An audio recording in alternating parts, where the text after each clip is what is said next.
c'est très ouvert. Ce qui est partagé est très très ouvert. La conscience est infinie. Du coup, justement, ce qui est intéressant, c'est de voir ces ponts en fait, qu'on peut faire quand on se pose tranquillement en silence. La méditation permet ça. Souvent, quand on est brouillé, on ne se voit plus, on n'y voit plus clair. C'est tout confus, c'est tout mélangé, il n'y a plus de clarté. Donc du coup, la méditation amène cette clarté et cette ouverture. Elle a deux dimensions. Elle est à la fois amour et clarté. C'est vraiment ces deux qualités, amour et sagesse. Il y a toujours ces deux dimensions. Je ne sais plus avec qui on parlait, c'était avec Elodie, que quand notre méditation est sèche, elle peut être sagesse, mais elle n'est pas juicy, disait un maître que j'avais. Juicy, c'est juteux. Et ce terme de juteux, il est vraiment intéressant parce que c'est vraiment l'amour, tu vois, c'est juteux, quoi. C'est bon, tu vois, il y a de la consistance, ça nourrit, ça réconforte. C'est pas juste clair. On peut être clair, mais sec. Du coup, c'est les deux. Et on peut être juste juicy et manquer de clarté. Et vouloir toujours aider, toujours être auprès de l'autre, toujours être...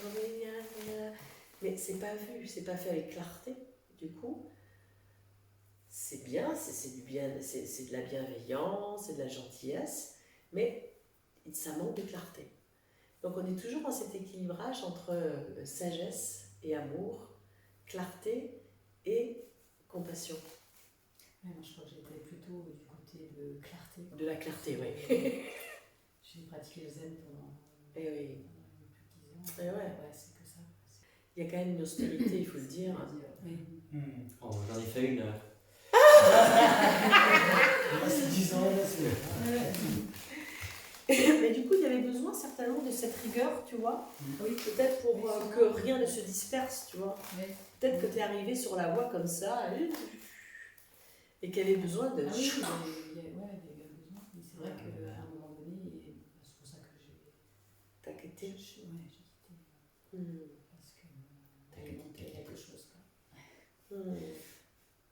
Oui, et du coup, c'est intéressant d'avoir toujours ces deux aspects dans la méditation et dans tout ce qu'on fait, où à la fois ça nous éclaircit et à la fois ça nous ouvre, ça nous anime, ça nous réveille par l'intelligence, par la clarté, mais ça nous rend aussi amoureux, quoi.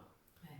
En fait, c'est un amour en fait, que je te souhaite vraiment pour tout ce que tu es, tout ce qui a été mis de côté, tout ce qui a vraiment... voilà.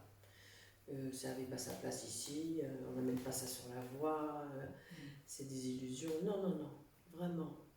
Vraiment prendre soin comme une mère qui prend soin de son enfant, vraiment embarquer tout, sans restriction. Bon, ben c'est super. Hein. Moi j'ai une révélation aussi. Oh, mais alors, cette journée, des souhaits, c'est incroyable. J'étais pas allée en profondeur quand j'ai dit ce mot-là. Et en fait, grâce à l'arbre, là, en profondeur, c'est, je ne sais pas, comme l'arbre, être, comme tu as dit là, dans cet espace amoureux, animé. Oui. Mais mon arbre, il est animé sans action. Exact. Et ça, c'est un truc que j'allais découvrir. Enfin, je me suis souhaité ça. Ah oui. En fait, et là, ça va changer tout un quotidien de maman surchargée. C'est tout à fait ça. Tu vois, de par le regard. Tellement important. Donc, je sais pas, mais je vais le goûter.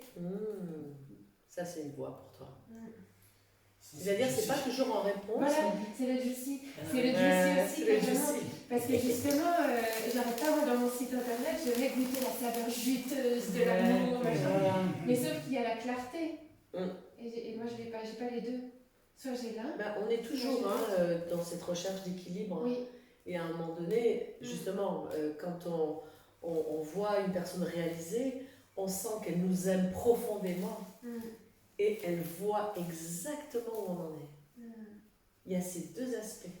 C'est les deux aspects de l'éveil. C'est vraiment être capable de voir et d'aimer inconditionnellement sans réserve.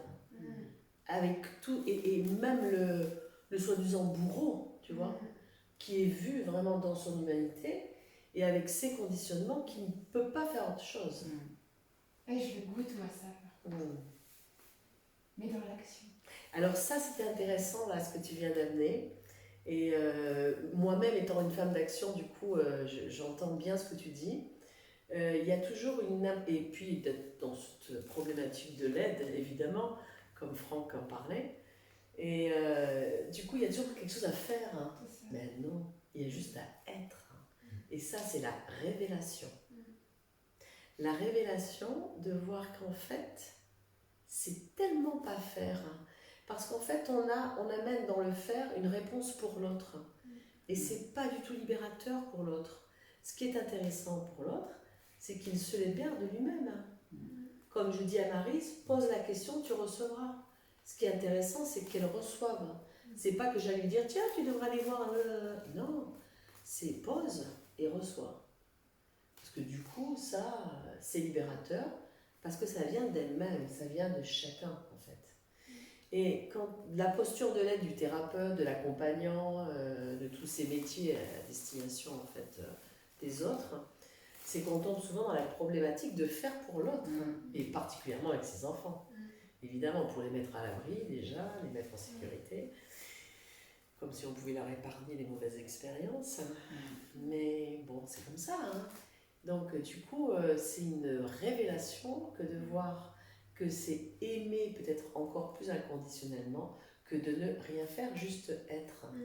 Ça ne veut pas dire que par moment, il y aura l'action. Mais elle part plus d'un automatisme. En fait, là, ici, on démonte tous les automatismes. En fait, c'est vraiment quelle est la réponse appropriée. Comme le disait Franck tout à l'heure, un coup c'est ça, un coup c'est pas ça. Ça peut être même l'opposé, et c'est parfaitement juste. Parce que dans l'instant, si tu es connecté à l'instant, bah justement, tu sauras voir que là, tu peux te permettre une action, et là, c'est juste être, tu écoutes. Et moi, j'ai vu beaucoup d'accompagnement des personnes en fin de vie. En fin de vie, il n'y a rien à faire. Alors, des fois, il y a des petits gestes qui décoincent tout, comme aller chercher un café, aller faire un truc, c'est sûr. C'est par des petites choses que les choses s'ouvrent. Mais souvent, c'est cette présence disponible, en fait. Et la personne qui est en fin de vie, elle est réceptive, mais à 2000%. Alors là, elle voit tout. Hein. Ça, c'est vraiment impressionnant. Du coup, elle ressent cette disponibilité. Et elle peut elle-même se détendre. Tu vois, c'est le plus beau gâteau. Oh, Le gâteau. Un beau gâteau. Un beau gâteau. Voilà, qu'on peut offrir.